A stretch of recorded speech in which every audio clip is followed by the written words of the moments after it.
Hello Interfolks, thank you very much for your kind words in the last video and the army of almost 5 new subscribers who signed up. That's great. I will continue to grow this channel at a glacial rate and refuse to publish anything with any kind of production values or anything else. This information is here for people who find it interesting, which will probably always be a minority of people, and I don't really care how many people watch this stuff. That said, I've put a really clickbaity title on this one as well, so there you go. So, all the bebop harmony you need to know in 15 minutes. This preamble isn't part of it, by the way, so I'll excuse myself from that.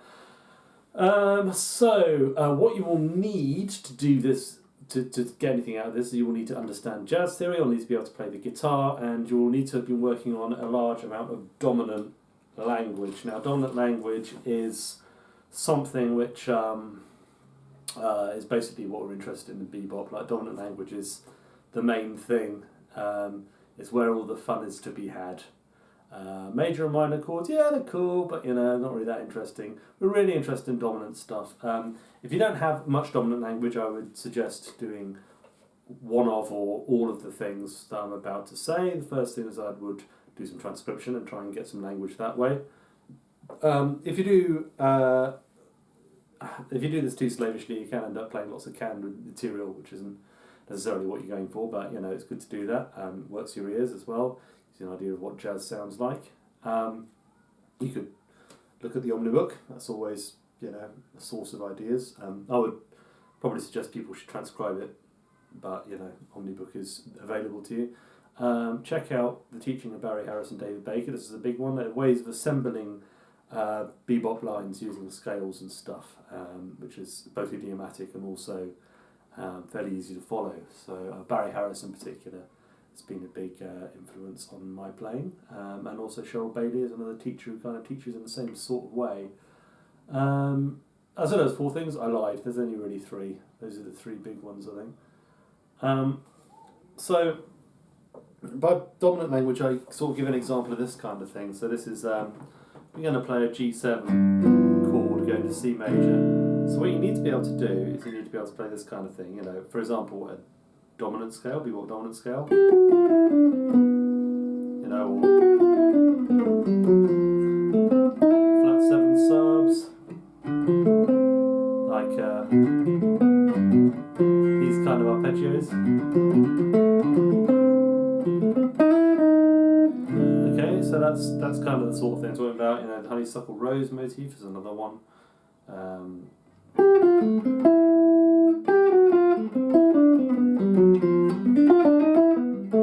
Okay, so the first step of really playing bebop is understanding that cadence, understanding G7 going to C major, what we call the 5-1 or perfect cadence in classical harmony. Now this is kind of the most obvious one.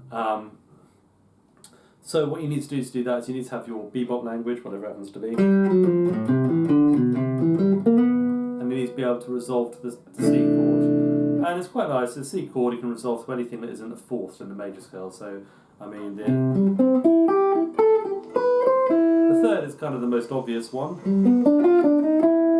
5th is also available to you.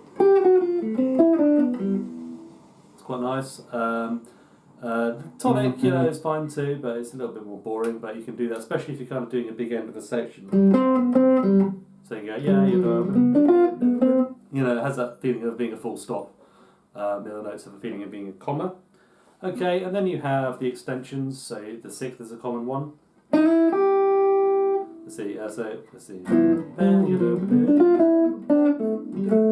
a nice one. 7th is nice too. You know, you can... And the daddy of them really for me is the 9th. That's a nice one, okay. That kind of thing. So it's good to spend some time getting used to that. So once you've done that, you then have a really good tool set for setting about things, okay? So this will sort you out for playing major 2-5-1s. You don't really want to worry about the 2 on these chords. The 2 is kind of encapsulated by the dominant scale. So for example, if I play arpeggio through the dominant scale based on the based on the chord tones of G7, we have G7, we have B half diminished, and we have D minor 7, and you have F major. So that's a flat 7 sub. That's a 2 to the 5 if you like. That's kind of like the upper extension of the dominant chord. So that's all in there. And when I talk about dominant language, I'm really talking about Mixolydian language. You can use, you can use the melodic minor with the Lydian dominant, really, if you want. But for the moment, we're going to pass over that. You don't need it to play bebop. You don't need any of these scales, or the scales, or the half whole, or the whole half, or any of this stuff. You don't need the whole 10 scale. They can be used, but it's not the bread and butter. It's not the meat and potatoes of bebop. Right, so the next thing that you're going to need to do is you're going to need to be able to play through these sorts of things. So this is when I started thinking about what the next step might be after doing that. So, for example, we've got C major chord going to C sharp diminished 7th, and D minor, and then G7, right? Very common chord progression. It's like a turnaround. So obviously we know what we can do with that. We know how to play our G dominant language. So let me try that again.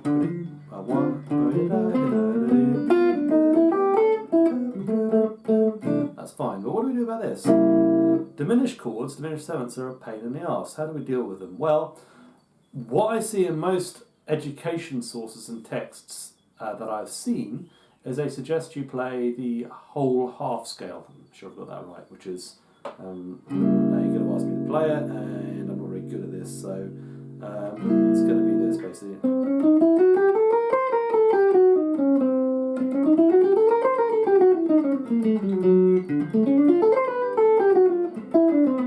And I don't use the scale very much. I mean, it's a perfectly valid sound, but to me it doesn't really sound like bebop. It sounds like, something you can play around with. So if we want to make it sound like bebop, the good way of doing this is just looking at the C major 7th and thinking like, okay, what 2 notes do I change to make that into a C sharp diminished? And the answer is, there's only 2 notes changed. The C goes up to a C sharp and the B goes down to a B flat. So functionally, the 1 goes up to a sharp 1 and the 7 goes down to a flat 7. So you get this. So you can play arpeggios if you want. So if you play like a C major 7th arpeggio, lower the 7th, raise the 1, and then we can go, whatever we want to do on the G.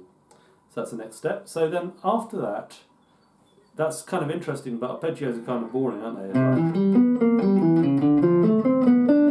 Sounds like, I don't know, the Andrews Sisters or something. So we're not really into that so much. It's a bit boring.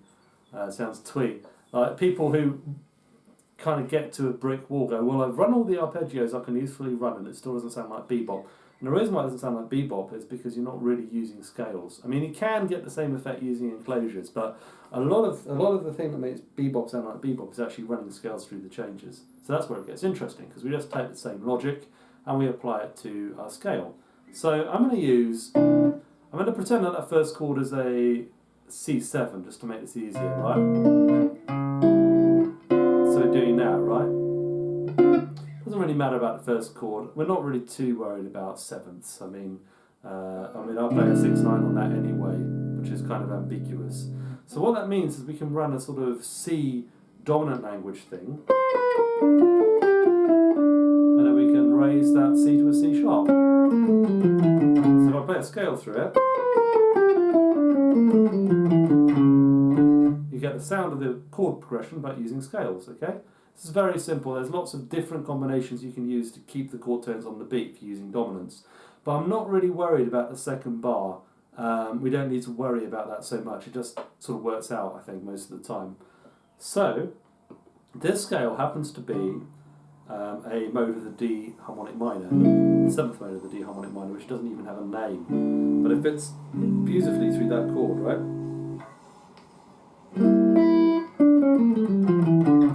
Nice, right?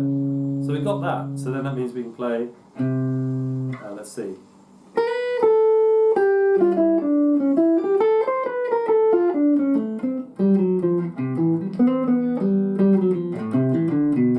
We'll play that sort of stuff, right? Let me try that again. 3, 4.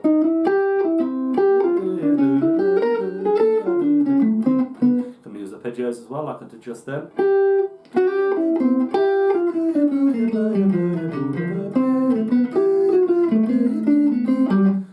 starting to get that bebop sound. There's a really nice way of negotiating that chord progression. Right, so the useful thing about this is that now we've got this, okay, well, diminished chords aren't the only game in town. Can we do anything else with this? Well, it turns out that a diminished chord is a substitute for A7 flat 9. That's the 6-7 chord of the C major tonality. So you're playing a turnaround like that, then that would be the second chord often. So in practice, Charlie Parker, not all jazz musicians, but certainly Charlie Parker, would almost invariably play a flat 9 over this. And this is also true of the people who kind of were influenced by him, like Bud Powell and Dexter Gordon and people like that. So I would suggest that's a good way of doing it. And if we use our scale, 1, 2, 3, 4.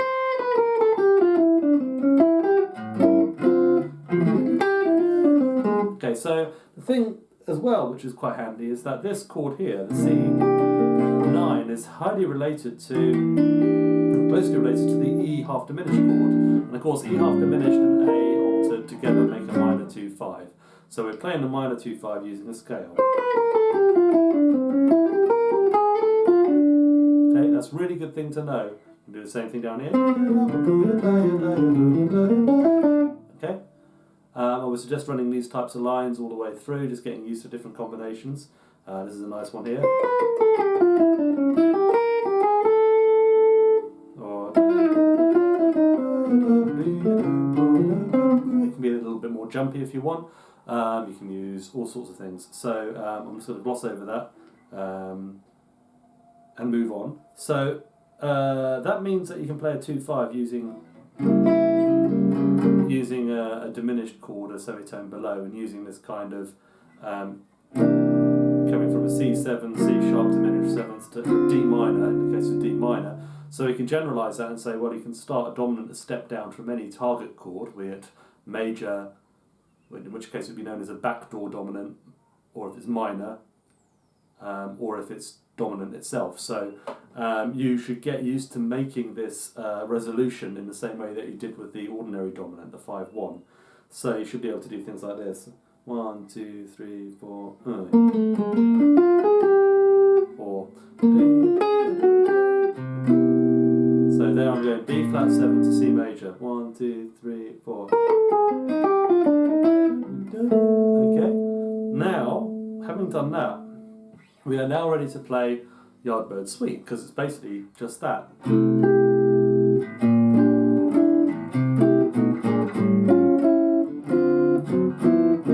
So the chords we're looking at, C major, going to B flat 7, so that's your back door, so we're using, and then we're going down to the A7 sharp, A7 flat 9. Now, interesting thing about this is you can put, you totally can have the C natural or sharp or whatever you want, really. So it can be. Often you get it going C sharp there and C natural there. I mean, it doesn't matter. It sounds idiomatic to do that. Look at Donna Lee. That's a good example of that kind of thing.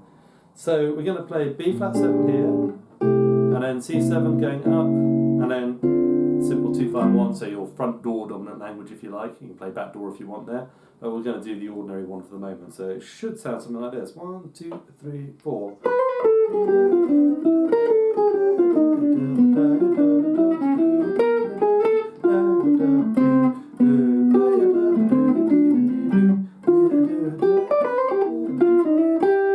So really, when I'm playing over the C major, I'm just kind of encircling the chord, you know.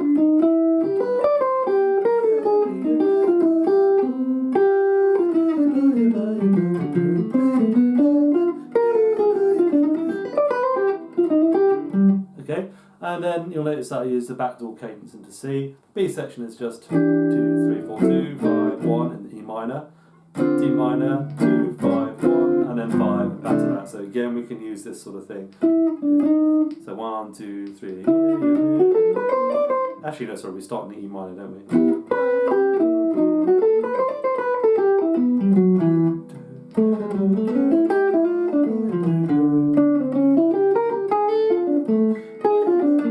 Oh, yeah. Okay.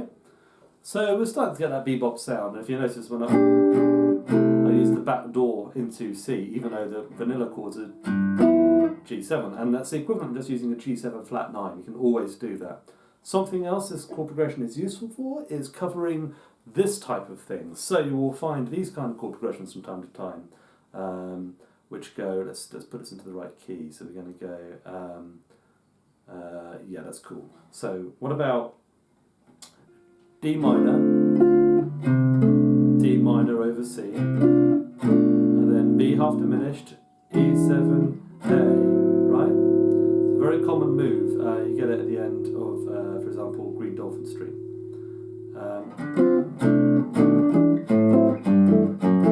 Does it twice, in fact. So how do we do all that? Well, what we do is we look at this, and we're going to look at that not as a D minor, but as an F major, right? Okay, and then we get this kind of thing. Actually, sorry, no, there's a better way, What we're going to do is we're going to look at that as a G7. And then we're going to do that, right? So that's G7, G diminished 7th, A.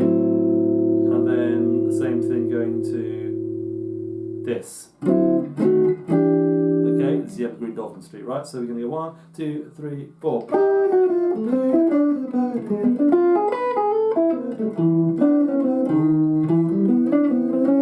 Sorry, it wasn't quite the right timing there. Try that again. 3, 4.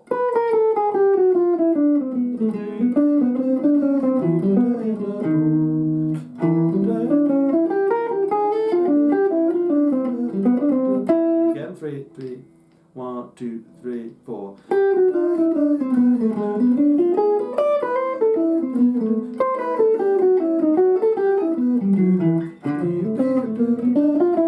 Smooth as anything, right? Smooth as buttermilk. Smooth as a baby's bum, right? Beautiful. So that's how you play bebop, really. I mean, the only thing I haven't mentioned is what happens over a 4 chord, which is a common chord. You get it in blues and you get it in rhythm changes and so on. And the classic thing is you go in the key of C, C, C7, F, F sharp diminished, and then round the airs, as we say in the trad world. That thing is often played by Charlie Parker simply as a C7 going to a F7 and back. So we'll play the C7 scale. So like.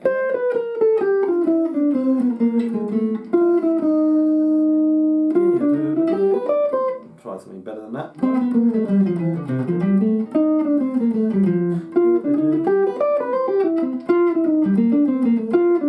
So 2, 3, 4, 1, 2, 3, 4, 1, 2, 3, 4, 1, 2, 3, 4,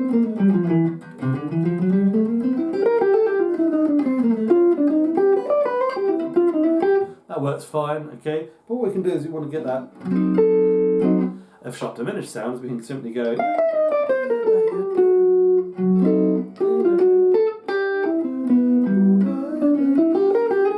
So it's the same as playing that, right? We just go F sharp diminished, and then we go back to C, which is the tricky bit. So it's not, we don't normally do that. So we can go like.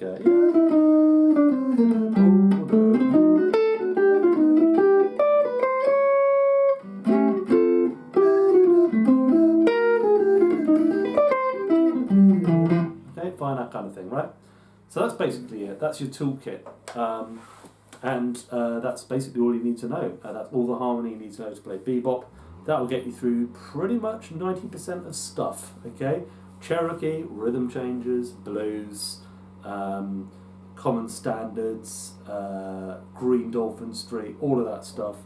Anything where you've got rapidly changing chords, there's really a very limited palette of possible available options. All God's Children got rhythm. All of these tunes all follow this basic kind of concept, and you can play over them using it. Anyway, I hope that was of some help and use to you, and feel free to leave any queries below. Thank you. Bye.